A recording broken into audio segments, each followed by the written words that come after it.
Sa puntong ito, makakausap po natin ang kilalang political analyst at host ng 4 Alas na si dating Secretary Ronald Llamas. Magandang gabi po, Secretary Llamas, and welcome back sa Arangkada Balita. Magandang gabi, Ninya, Jack. Okay, Basta kayo. mabuti naman po.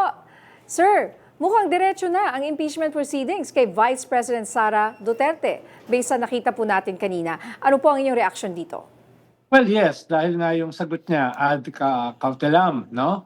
On the last day na palugit na binigay sa kanya para sumagot do sa articles of impeachment na pinagbotohan ng Justice Committee na sufficient in substance and form, ay parang non-answer parang hindi naman sagot. Kaya mismo yung mga nag-file ng articles of impeachment, ang sinabi nila, anong isasagot namin sa isang non-answer?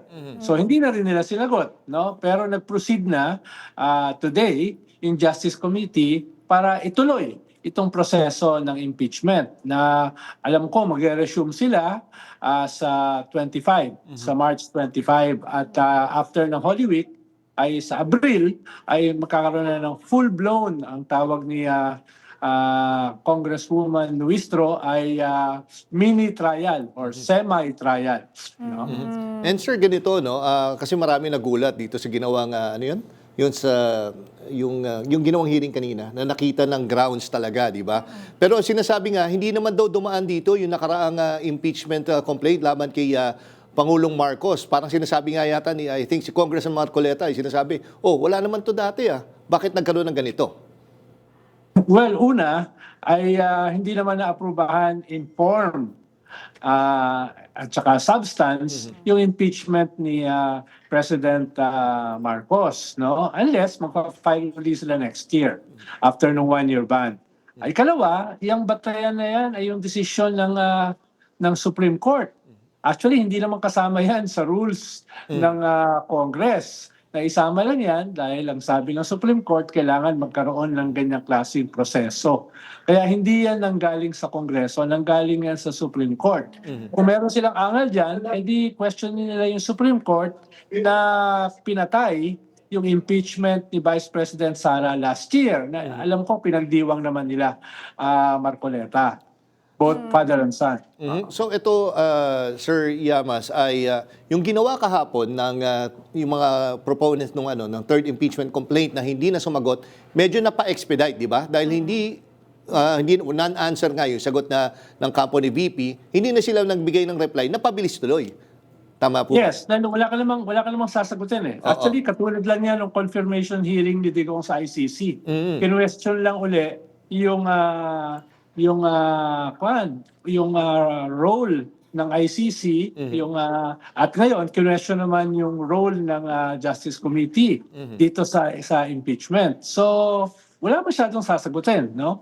At kahit yung new evidence si Madriaga at saka yung new evidence possibly yung Bangka County Sara ay hindi rin napag-usapan dahil nga wala namang sagot si Vice President Sara. Partner na wala. Jurisdiction. Oo. Jurisdiction yung naging issue. Oo, parang ang ICC. Jurisdiction pa rin. So wala na yung dapat yung may rejoinder pa partner to Kung sumagot yung pero ito wala nang rejoinder dahil wala namang sagot na binigay yung prosecution. Tama po. Yes, kaya mas Complainant. mapapabilis. Mas mapapabilis yung proseso. And ito naman pong tinatawag na mini trial. Meron pa palang ganon, may mini trial pa. So dito ba pwedeng mas maging mabusisi sila? Will they ask for more witnesses? Buksan yung account? Ganon din. Pwede po bang mangyari yon? Well, una, yan yung binabanatan sa decision ng Supreme Court na judicial overreach. Dahil hindi mo pwedeng i-impose yung yung decision ng isang co-equal branch of government sa isa pang co-equal branch katulad ng Kongreso, di ba? So bakit kayo nakikialam? Hindi naman trial court ang Kongreso, Senado 'yon. Pero dahil nga even when the Supreme Court makes a mistake, the mistake becomes law, di sinunod na rin ng Kongreso kahit infringement sa kanila as a constitution, as a co-equal branch of government. At yan nga yung nangyari. Nagkaroon ng trial na yan, kahit hindi nila ginusto. At dyan, medyo may lalabas na ilang mga ebidensya. Halimbawa, yung si Madriaga ay pwede nang ilabas dyan. No? Nasabi ng Vice Presidente, hindi niya kilala, wala siyang kinalaman may lumabas na video, binabati niya ng happy birthday. No? Ikalawa, itong in relation sa kanyang SALN, no, na sabi ni sabi ni Congressman Luistro ay pwede nilang pabuksan yung kanyang bank accounts dahil nakalagay daw sa batas na during time of impeachment pwedeng isuspend yung bank secrecy law. At ito ay bahagi ng impeachment, hindi lang during the trial sa Senado. Kaya sinasabi nila, pwede nilang pabuksan yung bank accounts ni Vice President Sara in relation dito sa impeachment.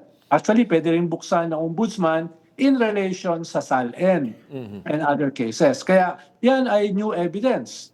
Kung totoo yung sinasabi dati ni Senator Trillanes, ni former Deputy Ombudsman Karangdang, na daang-daang milyon, even billions ang pumasok sa bank account ni Sara at ng kanyang asawa, si Mads Carpio, at ito ay galing sa mga anomalous sources, ay makikita yan dyan. Kung sakali.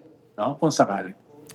Okay, at ito po yung tanong, ulitin ko rin sa inyo. Para makuha Tinanong na natin yung namin take yung ni mga Sir iba John. po, paano ko magbitiw ang pangalawang Pangulo?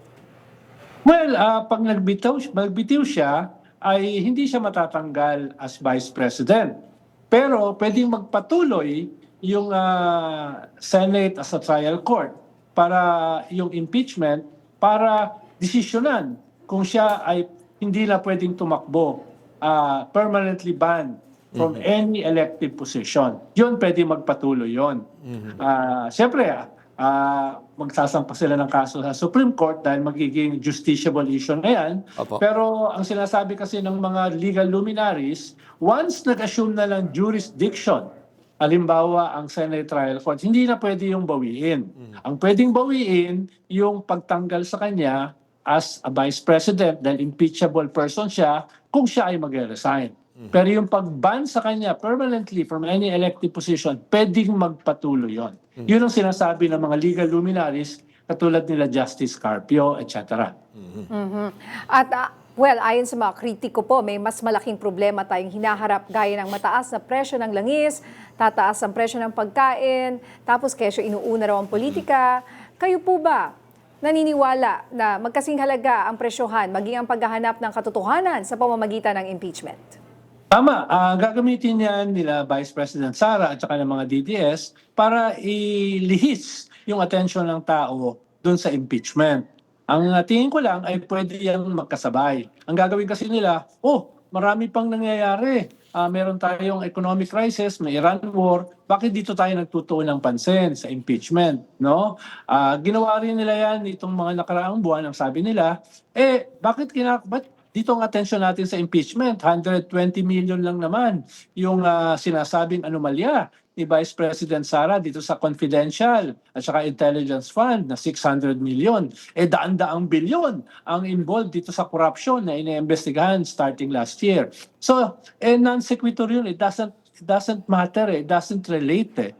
No? Ibang usapin ito. It's about accountability ng mga highest officials of the land. Kahit kung matuloy yung impeachment ni President Marcos, ganoon din yung dahilan. Hindi pwedeng magpa-divert dyan. Very important yung role ng accountability. Pero yes, matindi yung ating haharapin na economic crisis. Bakit? Dahil halimbawa, yung ating source of oil, yung ating reserves, ngayon, ang sinasabi ng gobyerno, 30 days. Ang sinasabi ng iba, hindi, 20 days na lang. Ibig sabihin, hindi sumusunod yung mga oil companies to sa 60-day reserve. Dahil wala naman kasi nag-check Ibig sabihin, hindi lang tataas yung presyo ng gasolina na tumaas na ngayon ng mahigit doble. Oo nga po. Diba? Kung hindi lang tataas lahat ng presyo ng bilihin, posibleng mawalan pa tayo ng source ng gasolina. Di magkakaroon tayo ng matinding problema dahil from the very start, mahina na nga yung ating ekonomiya. No? Kaya yan ay pwedeng makadivert ng atensyon, lalo na kung yan ang gagawin ng ibang mga puwersa sa ating politika. Apo. Pero tingin ko magpapatuloy yung impeachment kahit meron tayong crisis. Dahil non sequitur wala naman siyang relasyon doon No? Wala naman siyang relasyon doon. No? At saka hindi naman siya hindi naman makakabawas yung impeachment dun sa krisis. Oo nga po. No, baka nga makatulong pa eh. Oo Pero nga. definitely malaking problema itong krisis na kakaharapin natin, no? Oo nga po, sir. Sige po, maraming salamat, former Secretary Ronald Llamas. Ingat kayo, sir. Magandang gabi po. Salamat din, Jack, sa kaninya.